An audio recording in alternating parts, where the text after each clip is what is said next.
What's up, YouTube, and welcome to our YouTube channel. This is a channel where we go over all things Manchester United and more. So if you're new here, feel free to stick around, maybe hit the subscribe button. And if you like what you see, go ahead and hit the like button as well, because that helps a ton. Before we get started in the video, I am a little sick. So if I sound a little off, please forgive me. I am feeling under the weather. So hopefully you can forgive me, but I just want to get that out the way. But anyway, let's get to the video. So Manchester United play Everton on Monday in the Premier League at not Goodison Park anymore. What's it called? Hill Dickinson Stadium. But I don't know why they named it that, but I need to look into that. But Hill Dickinson Stadium. And if you remember our last time against Everton this season, it was a probably one of our worst games this season. And that's not saying too much. We have had a lot of bad games, but I think that's probably the worst, where we lost against 10 men Everton. 1-0 at Old Trafford. So it was probably our worst result in the Premier League so far. And so I think the players will be looking to redeem themselves against this side. Now, looking at Everton's record, they've lost one game out of their last 7 games in the Premier League. And it's not like they are a great side. I think they have drawn most of those games and probably only won 2, I believe. So it's not like they're a great side, but they are a tough side to beat. Right now, they did lose their last game against Bournemouth, 2-1. And so they'll be looking to make a comeback from that as well. They're actually climbing up the table pretty well. I believe they're 8th now. They're in the top 10, so they are a decent side. They are a tough side. It's not going to be easy to beat them. However, this is a must-win for Manchester United. Now, Chelsea played today, and they drew against I'm blinking. They drew against Burnley 1-1. So this is our time to take that step to really solidify our spot in the top 4, right? If you look at the Premier League table, right, you'll see that currently right now we are 5th, level on points with Chelsea only because we're only 5th because of goal difference. They have 7 plus 17, we have 10. So they are ahead of us now. However, we do have a game in hand. So we do need to win this game. In my opinion, if we win this game, we get 3 points clear of Chelsea right behind us, and that gives us some room to breathe, which is what we need. And that pushes us closer to Aston Villa. Aston Villa also drew today. So it feels like everything is happening in our favor. That's genuinely what it feels like, because Aston Villa drew, Chelsea drew. I was hate watching Chelsea so hard. And unfortunately, they scored in the last like extra time. Burnley scored and equalized. So it was amazing to watch. Considering our recent run of form, having won 4 in the last 5, unfortunately, we didn't get that 5th win in a row. However, we do really need to win this game. Now, for me, this is where the real test comes in. I know, we've been saying that against West Ham. We said it against Spurs. We said it against Fulham. But for me, this is a test-ish. One of the tests, because we drew our last game. And it looks like our momentum is slowing. If you look at our game against Man City, our game against Arsenal, then Fulham, then Spurs, then West Ham. If you look at each of those games individually, you can I at least get the feeling that our form is dwindling, right? It's the way we play. It's just not getting better and better and better. We're seeing the same things, but I think not because of the team itself, but just because the teams around us are getting used to how we play, right? That's just how having a new manager is. That's part of the reason why new manager bounce is such a big thing, because you don't know how they're going to play. Then obviously the atmosphere changes a little bit. Now that everything's settling down, I think this would be a good test of character for the players to see if we can bounce back from what seems to be more of a down, especially against West Ham, more of a down result, right? We wanted to win that game. So this would be a huge test for this side, a huge test for the team. And winning this game, for me, really would convince me that Michael Carrick might be the man for this job. Right. Now, let's take a look at the starting 11. So, my predicted starting 11, obviously in goal, for me, is going to be Sen Elements. Now, those out in injury, I believe, Mason Mount's still out of injury, Patrick Dorgu's out of injury, our Gargant Bale, he's out, unfortunately. He's not going to come back for a while. And lastly, Mateus Delit, which is a little bit concerning because I didn't think he would be out for this long, but I think it's been 3 months now. He's still out when it's supposed to be like 2 weeks. So I hope he's doing well. I hope he's recovering well. I hope he's taking his time and making sure that he really fixes this before he comes back in. Otherwise, it'll be a recurring issue. So that's good. In obviously at fullback, it's gonna stay the same. It's gonna stay the same. I think Maguire is well. I believe he is well, but I think we will have Martinez left center back. We will have Maguire. Now, if Maguire doesn't start for whatever reason, I think he might have a knock. If he doesn't start for whatever reason, then I think Lenny Euro comes in for him. I do like to see Aiden Heaven in there. He has been playing well, at least before Michael Carrick. However, the way Lenny Euro slotted in for Maguire in our last game against West Ham, I thought he played extremely well. And I think he deserves to start if Maguire doesn't start this game. Our left back is going to be Luke Shaw.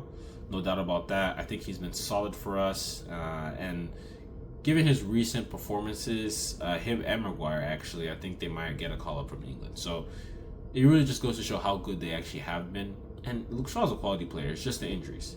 Apart from that, every time he comes on, maybe there's some lapses. I think against West Ham, there's a bit of confusion. I think his decision-making was a little bit off, got a little scared, lunged into attacks. But he's absolutely a solid player, no doubt.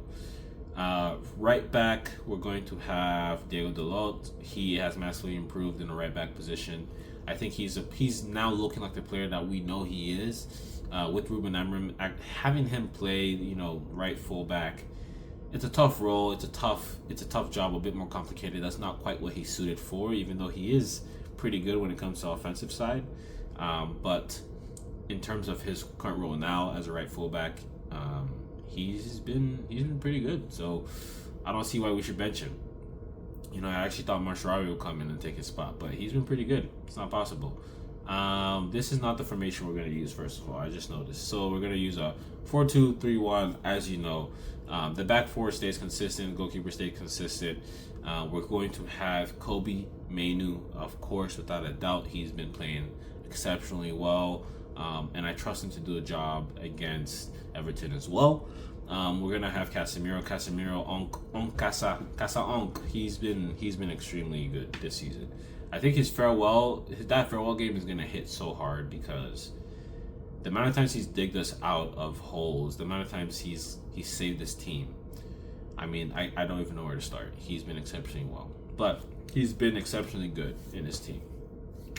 Now here's where it gets a little complicated, right? Because first of all, I think we all know who this is going to be, right? And forgive me again if I sound off. I'm just a little sick, so I apologize for that. Bruno Fernandes. He's going to be number 10. Any questions? Any questions? No questions. That's what I thought. Because Bruno is right now, for me, the best player in the world. I know. I'm not trying to sound like an Arsenal fan. I just think that right now, his performances, his results, maybe not the best player in the world. Maybe that's stretching it, but he is the best player in the Premier League right now, without a doubt. In my opinion, he needs to win something, man. Before he leaves, he needs to win something. But that's a whole different. I'll make a video about that probably at the end of the season. I'll make some sort of video about that. But anyway, here's where it gets a little complicated though, because I think Senna Lamens deserves to start now.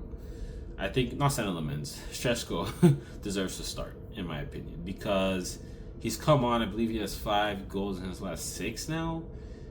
And yes, that does prove that he's very effective as a sub. I think there's only so many times you can really continue to bench a player who continues to bring results from the bench. I think it's important you play those players and tell the squad that if you perform well off the bench, you will get your start, you will get your chances, right? And I think that's very important. Therefore, I think I keep saying Senna Lamens. I think Šeško will start. Where's my boy Šeško? Šeško's not here. Oh, Benjamin Šeško, he will start. Now that means that someone has to get dropped, either Cunha, Mbomo, or Ahmad. In my opinion, Ahmad offers this team something that no other player offers us. I think just his ability on the ball and his threat overall, even though his output hasn't been the best, you won't ever get anyone complaining because we know what he gives us. And his work rate off the ball is arguably second to none in terms of the attackers. Maybe Bruno and Bomo was also pretty good as well. So I think Ahmad will keep his spot. I think he deserves to keep his spot. He's been good. If I had to guess one player to drop, really, it might have to be Cunha. So I think Mbomo will play, but I don't know if Mbomo is more suited for that side. So I think Cunha would start. I think Cunha would start. Bring it on Mbomo for Ahmad or for Sheshko with 60 minutes in. I think would be far more dangerous than bringing on Cunha for who Bruno Ahmad. I think Cunha slots. I think Mbomo slots a little better in terms of a sub for this team. So this is my starting 11. Again, we have Lemans, we have Luke Shaw, Martinez, Maguire, Dalot. We have Minu, Casemiro. Then we have Cunha, Bruno Fernandes, Ahmad, and then lastly we have Sheshko. As for my predicted scoreline, I think this team needs to get revenge. I think after that embarrassing 1-0 loss against 10 men at home, I think we're looking for revenge. I think these players will be motivated. Everton is not a tough team to beat. They're not a tough team to beat. However, they have conceded the most crosses or the second most crosses in the league. So I think starting Sheshko is even more of a better justification for that because he's tall. We can swing in crosses for him. He gets his head behind underneath those crosses. So he's a good option for us. I think given our game plan, if we go with swinging in crosses with someone like Sheshko, I think that we can possibly win this game. We're talking 3-1 would be my guess. I think we can score multiple goals. They are a tough team to play against. However, I do think we can score multiple goals. However, I don't think we have quite the defensive solidity next. I don't think we have I don't think we have the defensive solidity to prevent conceding. So I think they are going to score. They might score 1. They might score 2, but I think a better score would be 3-1 in my opinion. But let me know what your thoughts are in the comments below. And hopefully we can get that win and move up to the top 4 and actually get some breathing space. But that's all I got for you guys. Peace.